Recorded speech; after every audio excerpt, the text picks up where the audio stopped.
হরে কৃষ্ণ। সুপ্রিয় সুধী ভক্তবৃন্দ, আশা করি সবাই ভালো আছেন।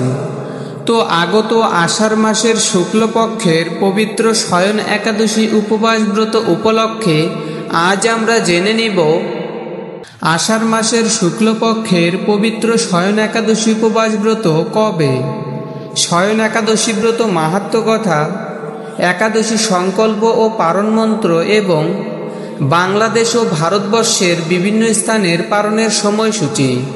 তো আজকের এই ভিডিওটি অত্যন্ত গুরুত্বপূর্ণ, তাই ভিডিওটি শেষ পর্যন্ত দেখতে থাকুন। তো চলুন জেনে নেই আষাঢ় মাসের শুক্লপক্ষের পবিত্র শয়ন একাদশী উপবাস ব্রত কবে। পক্ষবর্ধিনী মহাদ্বাদশীর কারণে শুধুমাত্র দক্ষিণ কোরিয়ায় আষাঢ় মাসের শুক্লপক্ষের পবিত্র শয়ন একাদশী উপবাস ব্রত পালিত হবে 7 জুলাই 2025। এছাড়া ভারত, বাংলাদেশ সহ এশিয়া মহাদেশ, আমেরিকা, ইউরোপ সহ প্রায় সারা বিশ্বের সকল স্থানে আষাঢ় মাসের শুক্লপক্ষের পবিত্র শয়ন একাদশী উপবাস ব্রত পালিত হবে 6 জুলাই 2025 রোজ রবিবার। তো চলুন এখন আমরা আষাঢ় মাসের শুক্লপক্ষের পবিত্র শয়ন একাদশী উপবাস ব্রত মাহাত্ম্য কথা শ্রবণ করি। জয় শয়ন একাদশী ব্রত মাহাত্ম্য কি জয়।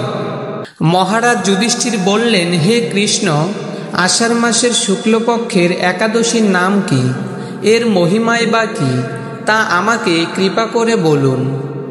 শ্রীকৃষ্ণ বললেন, ব্রহ্মা এই একাদশী সম্পর্কে দেবর্ষি নারদকে যা বলেছিলেন আমি সেই আশ্চর্যজনক কথা আপনাকে বলছি।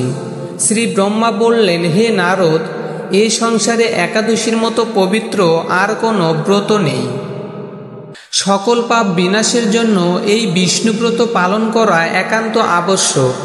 যে ব্যক্তি এই প্রকার পবিত্র পাপনাশক এবং সকল অভীষ্ট প্রদাতা একাদশী ব্রত না করে তাকে নরকগামী হতে হয়। আষাঢ়ের শুক্লপক্ষের এই একাদশী শয়নী নামে বিখ্যাত। শ্রী ভগবান ঋষিকেশের জন্য এই ব্রত পালন করতে হয়। এই ব্রতের সম্বন্ধে এক মঙ্গলময় পৌরাণিক কাহিনী আছে, আমি এখন তা বলছি। বহু বছর পূর্বে সূর্যবংশে মান্ধাতা নামে একজন রাজর্ষি ছিলেন। তিনি ছিলেন সত্যপ্রতিজ্ঞ এবং প্রতাপশালী চক্রবর্তী রাজা। প্রজাদেরকে তিনি নিজের সন্তানের মতো প্রতিপালন করতেন। সেই রাজ্যে কোনো রকম দুঃখ, রোগ ব্যাধি, দুর্ভিক্ষ, আতঙ্ক, খাদ্যাভাব অথবা কোনো অন্যায় আচরণ ছিল না। এইভাবে বহুদিন অতিবাহিত হলো। কিন্তু এক সময় হঠাৎ দৈব দুর্বিপাকে ক্রমাগত 3 বছর সে রাজ্যে কোনো বৃষ্টি হয়নি। দুর্ভিক্ষের ফলে সেখানে দেবতাদের উদ্দেশ্যে দান মন্ত্রের সোয়াহা, সোয়াধা ইত্যাদি শব্দও বন্ধ হয়ে গেল। এমনকি বেদপাঠও ক্রমশ বন্ধ হলো। তখন প্রজারা রাজার কাছে এসে বলতে লাগলো, মহারাজ, দয়া করে আমাদের কথা শুনুন। শাস্ত্রে জলকে নার বলা হয়, আর সেই জলে ভগবানের অয়ন অর্থাৎ নিবাস, তাই ভগবানের এক নাম নারায়ণ।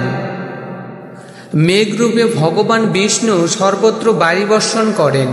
সেই বৃষ্টি থেকে অন্ন এবং অন্ন খেয়ে প্রজাগণ জীবন ধারণ করেন।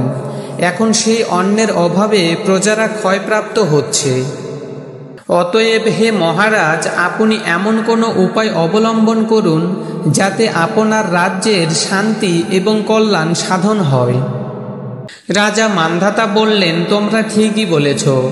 অন্ন থেকে প্রজার উদ্ভব, অন্ন থেকেই প্রজার পালন, তাই অন্নের অভাবে প্রজারা বিনষ্ট হয়।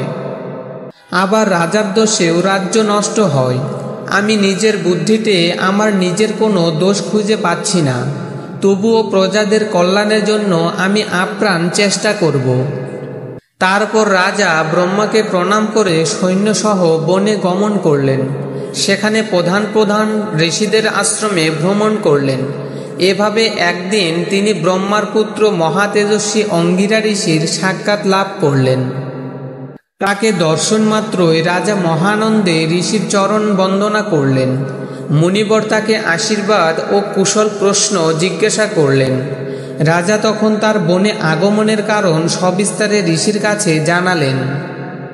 ঋষি অঙ্গিরা কিছু সময় ধ্যানস্থ থাকার পর বলতে লাগলেন, হে রাজন, এটি সত্য যুগ। এই যুগে সকল লোক বেদপরায়ণ এবং ব্রাহ্মণ ছাড়া অন্য কেউ তপস্যা করে না। এই নিয়ম থাকা সত্ত্বেও এক শূদ্র এই রাজ্যে তপস্যা করছে। তার এই অকার্যের জন্যই রাজ্যের এই দুর্দশা। তাই তাকে হত্যা করলে সকল দোষ দূর হবে। রাজা বললেন, হে মুনিবর, তপস্যাকারী নিরপরাধ ব্যক্তিকে আমি কিভাবে বধ করব? আমার পক্ষে সহজসাধ্য অন্য কোনো উপায় থাকলে আপনি তা দয়া করে আমাকে বলুন। তদুত্তরে মহর্ষি অঙ্গিরা বললেন, আপনি আষাঢ় মাসের শুক্লপক্ষের শয়নী নামে প্রসিদ্ধা একাদশী ব্রত পালন করুন। এই ব্রতের প্রভাবে নিশ্চয় রাজ্যে বৃষ্টি হবে। এই একাদশী সর্বসিদ্ধিদাত্রী এবং সর্ব উপদ্রব নাশকারিণী। হে রাজন, প্রজা ও পরিবারবর্গ সহ আপনি এই ব্রত পালন করুন। মুনিবরের কথা শুনে রাজা নিজের প্রাসাদে ফিরে এলেন। আষাঢ় মাস উপস্থিত হলে রাজ্যের সকল প্রজা রাজার সাথে এই একাদশী ব্রতের অনুষ্ঠান করলেন।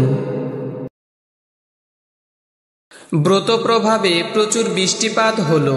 কিছুকালের মধ্যেই অন্নাভাব দূর হলো। ভগবান ঋষিকেশের কৃপায় প্রজাগণ সুখী হল। এ কারণে সুখ ও মুক্তি প্রদানকারী এই উত্তম ব্রত পালন করা সকলেরই অবশ্য কর্তব্য। ভবিষ্যত্তর পুরাণে যুধিষ্ঠির শ্রীকৃষ্ণ তথা নারদ ব্রহ্মা সংবাদরূপে একাদশীর এই মাহাত্ম্য বর্ণিত হয়েছে। জয় শয়ন একাদশী উপবাস ব্রত পালনকারী সকল ভক্তবৃন্দ কি জয়। তো চলুন এখন আমরা একাদশী সংকল্প ও পারণ মন্ত্র জেনে নিই।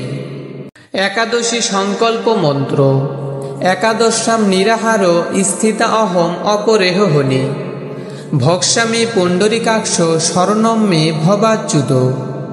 অনুবাদ: হে পুণ্ডরিকাক্ষ, হে অচ্যুত, আমি একাদশীতে উপবাসপূর্বক পরদিন আহার করব। আপনি মোদীয় শরণস্থান হন। একাদশী পারণ মন্ত্র। অজ্ঞান তিমিরান্ধস্য ব্রতেনানেন কেশব প্রসীদ সম্মুখ নাথ জ্ঞান দৃষ্টি প্রদভব। অর্থাৎ আমি আপনার কৃপা দৃষ্টিতে নিরাহারভাবে একাদশী ব্রত পালন করেছি। কৃপাপূর্বক আমার উপর আপনার করুণাময় জ্ঞান দৃষ্টি প্রদান করুন। তো চলুন এখন আমরা বাংলাদেশ ও ভারতবর্ষের বিভিন্ন স্থানের পালনের সময়সূচি জেনে নিই।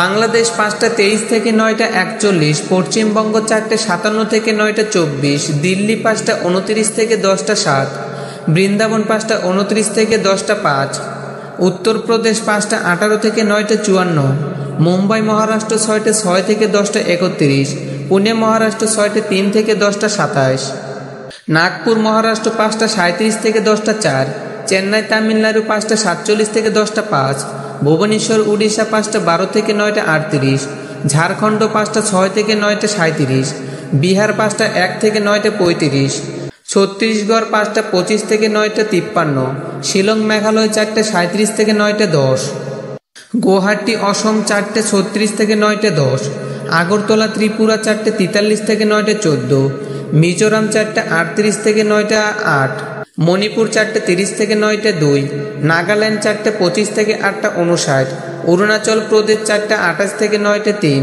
সিকিম 4টে 46 থেকে 9টা 22, উত্তরাখণ্ড 5টা 17 থেকে 9টা 57, হিমাচল প্রদেশ 5টা 21 থেকে 10টা 4, পাঞ্জাব 5টা 31 থেকে 10টা 12, হরিয়ানা 5টা 31 থেকে 10টা 10, রাজস্থান 5টা 47 থেকে 10টা 22, গুজরাট 6টে 3 থেকে 10টা 33, মধ্যপ্রদেশ 5টা 35 থেকে 10টা 5, গোয়া 6টে 8 থেকে 10টা 28, কেরালা 6টে 7 থেকে 10টা 21, জম্মু কাশ্মীর 5টা 29 থেকে 10টা 13, আন্দামান নিকোবর 5টা থেকে 9টা 16, হায়দ্রাবাদ তেলেঙ্গানা 5টা 47 থেকে 10টা 9, বিশাখাপত্তনম অন্ধ্রপ্রদেশ 5টা 27 থেকে 9টা 50, বেঙ্গালুরু কর্ণাটক 5টা 58 থেকে 10টা 15, নেপাল 5টা 14 থেকে 9টা 50, ভুটান 5টা 12 থেকে 9টা 48, শ্রীলঙ্কা 6টে থেকে 10টা 10। হরে কৃষ্ণ। সুপ্রিয় সুধী ভক্তবৃন্দ, এইরকম সনাতন ধর্মীয় নিত্য নতুন ভিডিও পেতে আমাদের চ্যানেলটি সাবস্ক্রাইব করে পাশে থাকুন এবং ভিডিওটি যদি ভালো লেগে থাকে তাহলে আপনার বন্ধুবান্ধব ও আত্মীয় স্বজনের কাছে ভিডিওটি শেয়ার করে সনাতন ধর্ম প্রচার কার্যে অংশগ্রহণ করুন। হরে কৃষ্ণ।